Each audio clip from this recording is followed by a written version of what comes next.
Good evening, friends. This is your host to welcome you through the creaking door into the inner sanctum.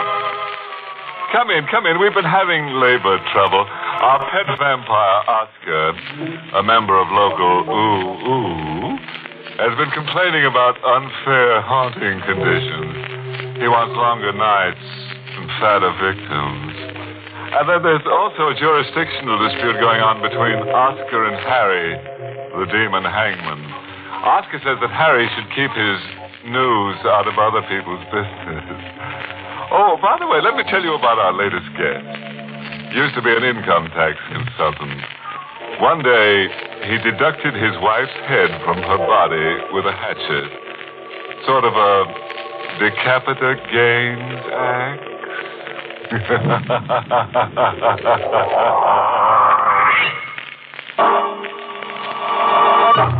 Tonight's Inner Sanctum Mystery, Flame of Death, was written by Ed Adamson and Bob Sloan, and stars Charlotte Holland in the role of Norma, with Les Tremaine as George.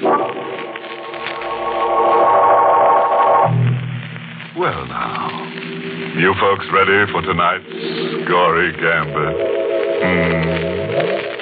Oh, you want to leave? Well, go ahead. Over my dead body. Like angry ghosts, the thoughts of fear and death stalk uneasily through the dark and torturous labyrinth of the human mind. They are ghosts that cannot be denied.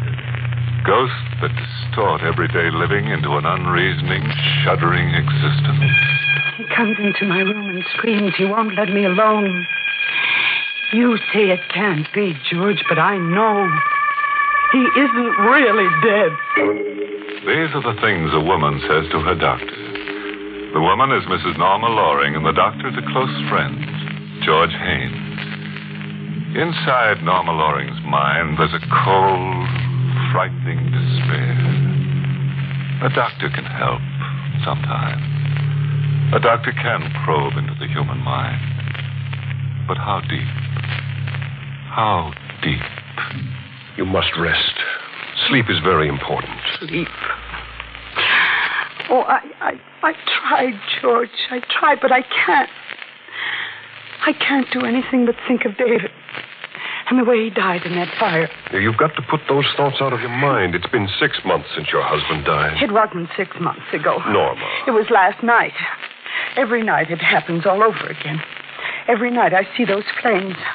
See him looking out of that locked window in the cabin, hearing him screaming for me to help him. And then he laughs at me and he says he'll punish me for not helping him. You did all you could. No.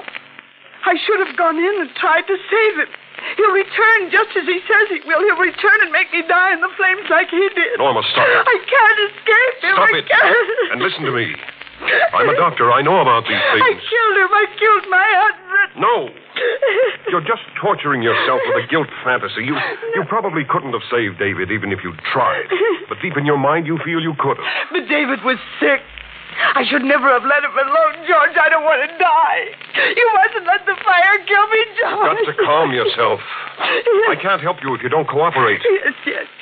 Well, Now, I sent Miss Freely for your coat.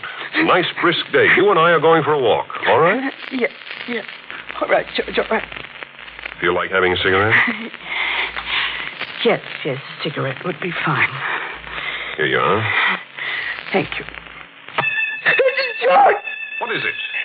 David, he's here. He's looking at me. Norma, don't. He's in that flame. Norma, this is just a lit match. Take him away from me. Don't bring him near me. Please, George. All right. There. Match is out. There's nothing to be afraid of now. Don't ever let him in again. Promise me you won't, George. Promise me. Here's Mrs. Loring's coat, Doctor. Thank you, Miss Freeling. Oh, by the way, Mrs. Loring, this letter is for you. A letter for me? Well, go ahead, Norma. Open it. Then we can get started on our walk. All right. George. What's the matter? Look what was in the envelope. Why, it's part of a photograph of you. It was taken outside the cabin at Tallwood 3 years ago. Strange. Wonder what it's about. You said the dead don't return. Huh? Look in this envelope, the rest of my photograph. Charred paper and ashes. Miss Freely, where did you get this envelope? Why, it was in the mailbox, Doctor. Very peculiar, isn't it? There's something even more peculiar. What do you mean? The cabin in which Mr. Loring was burnt to death was located at Tallwood. This envelope is postmarked Tallwood.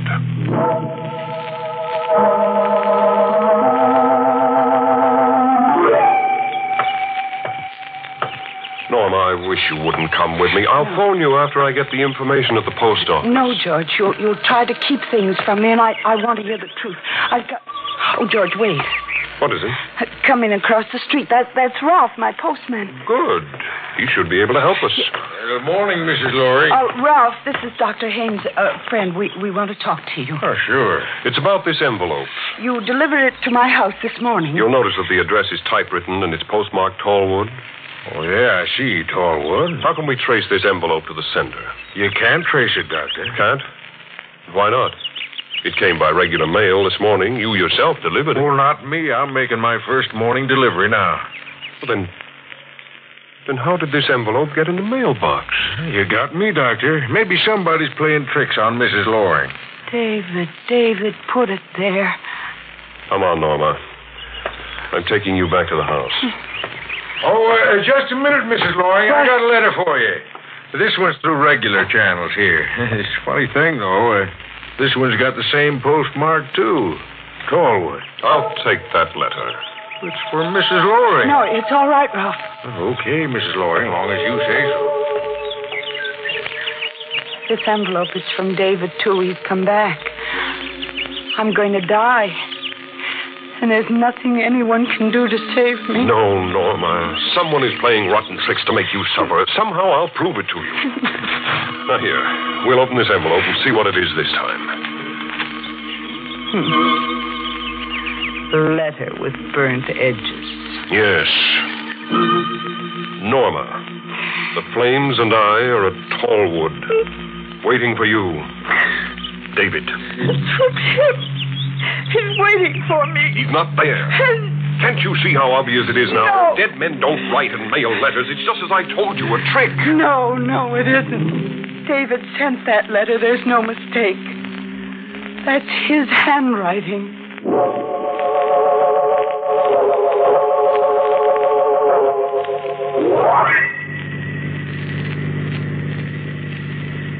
Mrs. Loring, you should listen to Dr. Haynes. It isn't wise for you to make this trip.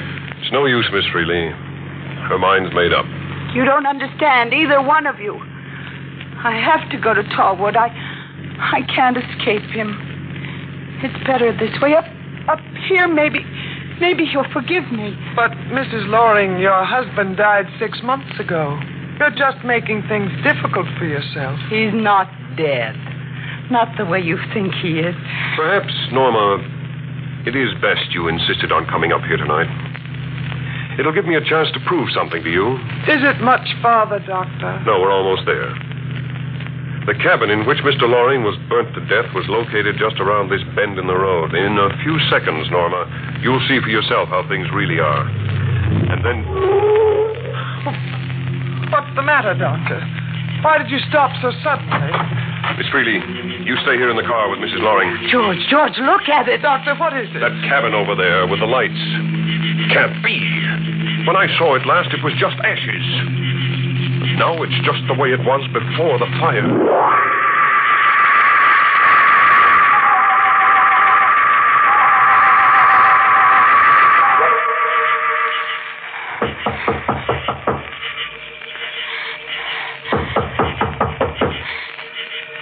No one answers. George, please take me away from here before it's too late.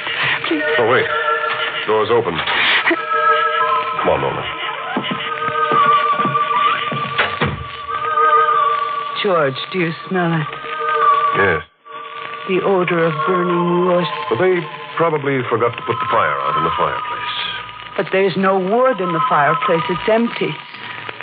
David is here. He's here waiting for me. No, Norma, no. This cabin, it's just the way it was the night of the fire. The 2 chairs were just this way. His coat was on this bench right here where it is now. And this newspaper on the table, this paper, look at it. Look at the date. September 16th, 1948. The 16th of September. That was the night this cabin burned out and the night he died in the flames. I'm taking you back to the car, Norma. And then... George! What is it? Look at the window, his face. Well, there's nothing at the window. He disappeared. He didn't want you to see him. The dead can do that. He's out there waiting for me, waiting to... Probably Miss Freely. No. It's David. Don't let him in, George. He's going to kill me, George. Please, if you love me, if you want to save me, George. Hello, Norma. It's been a long time, hasn't it? A very long time.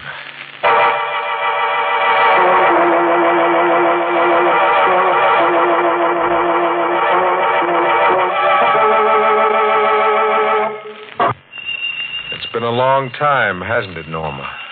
You. Nice of you to remember. Norma, who is this man? I'm Carl Loring. Loring? He's David's brother. I didn't know David had a brother. I guess I'm the kind of family talks about in hushed tones. You know, one in every family closet.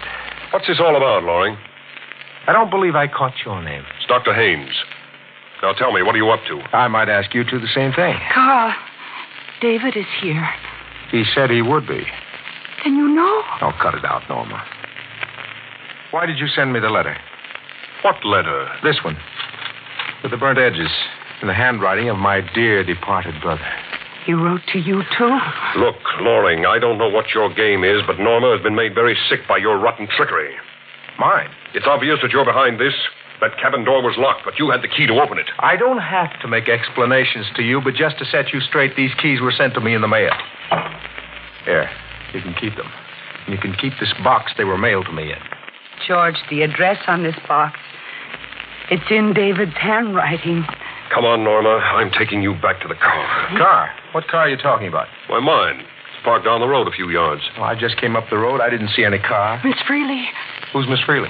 Norma's nurse. She was in the car waiting for us. George, you've got to find her. Will you help David me look may for her, Loring? All right. You stay here, Norma. Oh, no, George, wait. Yes. What is it? Don't make me stay here alone. You'll be all right. No, We'll be back as soon as possible. Let's go, Loring. George! Take the woods on the other side of the George! city. Mrs. Loring. I'm sorry I frightened you that way. Miss Freely, we thought something had happened to you. They're out looking for you. I'll call them back. No, don't. But I want to talk to you alone. What? It's about your husband. There's something out back in the woodshed. I want to show it to you. I don't understand. Your husband's death in the fire. I don't think it was an accident. There's something in the woodshed that makes me think it was murder.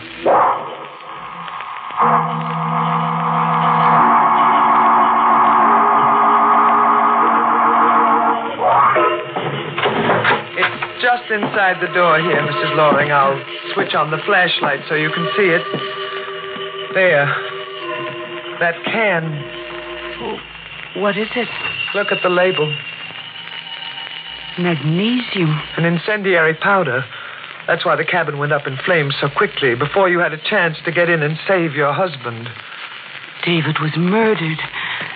That's why he's come back. He thinks I did it. No, Mrs. Loring, your husband hasn't come back.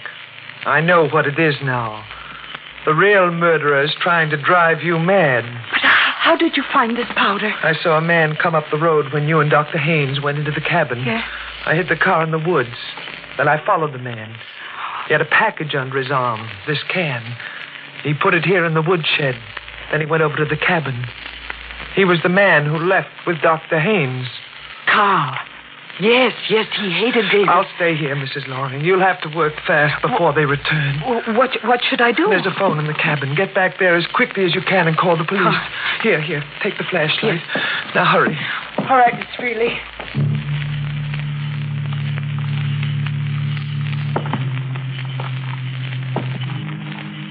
Dr. Haynes? Dr. Haynes, is that you? It's so dark I can't see.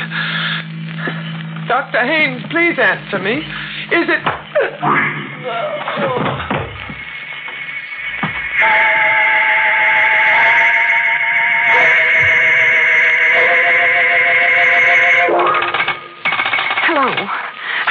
Operator. Operator, hello. What's the matter, Norma? Oh, George. What are you doing at the phone? What? I was trying to get the police, but the operator doesn't answer. The police?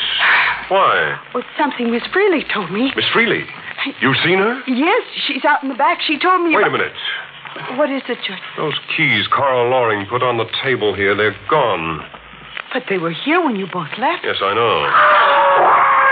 George, there's Miss Freely. Come on. Norma, look. Woodshed's on fire. Oh, hurry, George. Miss Freely's in that woodshed.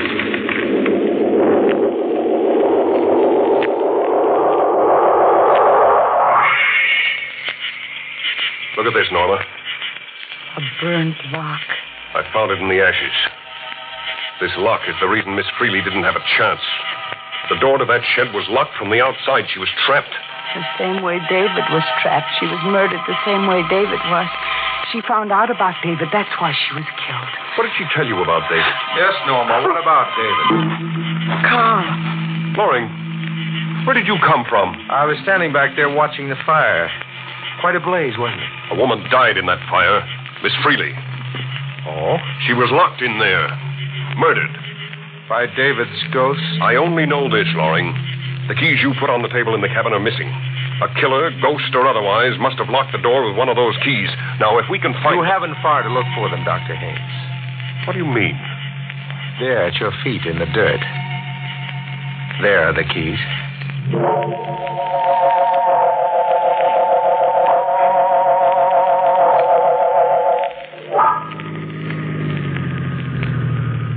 George, why are you slowing down? That diner just ahead. I'll call the police from there. I thought you were going to drive right into the village to give the sheriff the story. I've changed my mind. I decided this way would be better. Okay, you're the doctor. I'll be out in a minute. Oh, George, let me go with you. No, there's nothing to worry about. You're all right now. George! I won't be long. You're afraid of me, aren't you, Norma? Afraid to be alone with me. How long have you known Haynes? A year? Well, I'm going to tell you things about Haynes you didn't know. And you're lucky I'm here to tell them to you. Haynes is a murderer. What? He killed your nurse. I don't know why. Probably because she was getting in his way. No. He told you he tried to call the police from the cabin, but the line was cut. He lied. I tried it. It was alive. No, you're not telling the truth. George is in there now calling the police. Don't fool yourself. He's not calling the police. It's just a stall.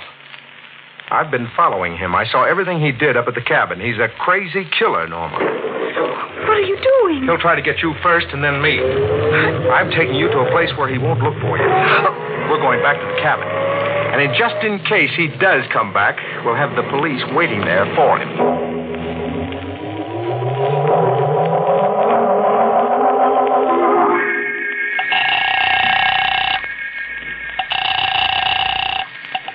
Hello? This is Dr. George Haynes. May I speak to the sheriff, please? Sheriff ain't here. He's out. How soon will he be back? I can't say. This is very important. Please try to get a message to him as soon as possible.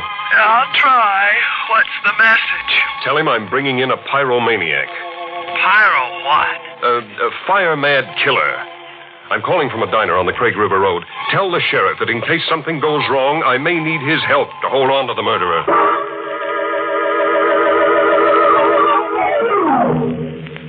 Why are we waiting, Carl? There's nothing to worry about now, Norma.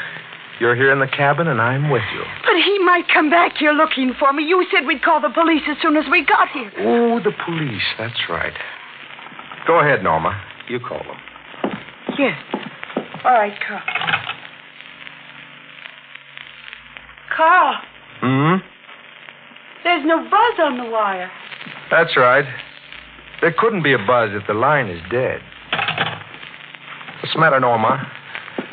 Why are you looking at me that way? The line. George said it was dead. Is that what George said? Oh, yes, so he did. Then Then what, Norma? Then it was you, not George, who... That's right, Norma. Me. You're the murderer. Forgive me for lying to you, but I just had to get you alone this way so we could talk. It's nice to talk, Norma, before you come to unpleasant things. No, please, Carl, please let me go. After all my trouble, I wouldn't think of it. That letter from David and the photograph, I sent them to you. You? And this cabin, I rebuilt it just for you. I thought you would appreciate reliving a few moments here. I wanted you to have some pleasant memories of the past. You murdered your own brother. Oh, did I? Now, let's see. How did David die? Oh, yes. Magnesium powder. The door was locked from the outside. It was very simple, wasn't it? When everything was arranged, all that had to be done was strike a match. Like this. No! It's so easy to do. Just strike a match. Still simple, isn't it, Norma? Just a little match. No, not again. Please don't. Why are you afraid of fire, Norma? I don't know. You hate it, don't you? You're afraid of fire like a frightened animal in the forest. Carl, don't look at me like that. David was afraid of fire, too. Petrified of it ever since he was a little boy. When he was 6 years old, he burned his hand. He was so frightened he couldn't move a muscle.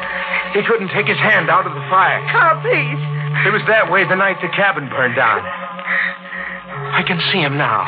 He was like a child again, terrified, lost at the first sight of fire. I can see him. You were here that night? I said I can see him, didn't I? It's simple enough to murder anybody who's that afraid of fire. Anybody like David. You. No, don't come near me, don't. Don't be afraid, Norma. You'll make it much too easy for me. You'll be petrified like David when I light this fire. No, put that match down. Run away, Norma. Go ahead, run before it's too late. No, Carl, please, put it out. Well, why don't you run? You can't, can you? You're paralyzed with fear just like David. Just like he was that night. No, he wasn't afraid. He wasn't. He didn't even know. Why did you kill him, Norma? Who? David. Huh? Dave? I don't know. I don't remember exactly. The thought came to me when I saw David light his pipe. It was the flame. I didn't want to kill him, but I couldn't stop myself. And Miss Freely. Do you remember about her? Miss Freely? Yes. Miss Freely would have told on me. She found out about the magnesium powder. I'd be punished. I brought that powder up here. Oh, no, I put that powder there. That was 6 months ago. I found it in the woodshed after David's death. I knew you killed him. I had to prove it. That's why Dr. Haynes let me bring you back here. You were right about her, Loring. George. You better put on your coat, Norma. George. I want you to come with me. Where, George? Where are we going? Well, we'll have to go to the police first and tell them. The police? Why, what's wrong? What you did, Norma. Oh, but that was a dream. It didn't really happen. Norma, please. David isn't really dead. I got those letters from him. The fire was just a dream. Come, Norma. Tell me. Why don't you tell me? It was just a dream, wasn't it? Yes, Norma. In a way, it was a dream. A nightmare.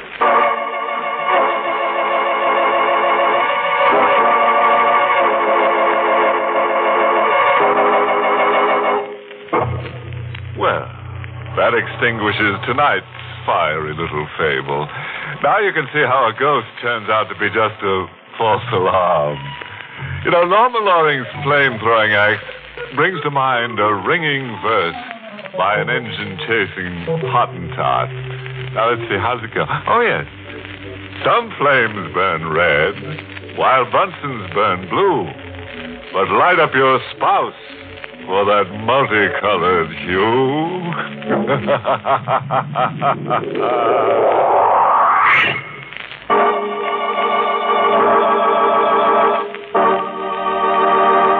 Good night. Pleasant dreams.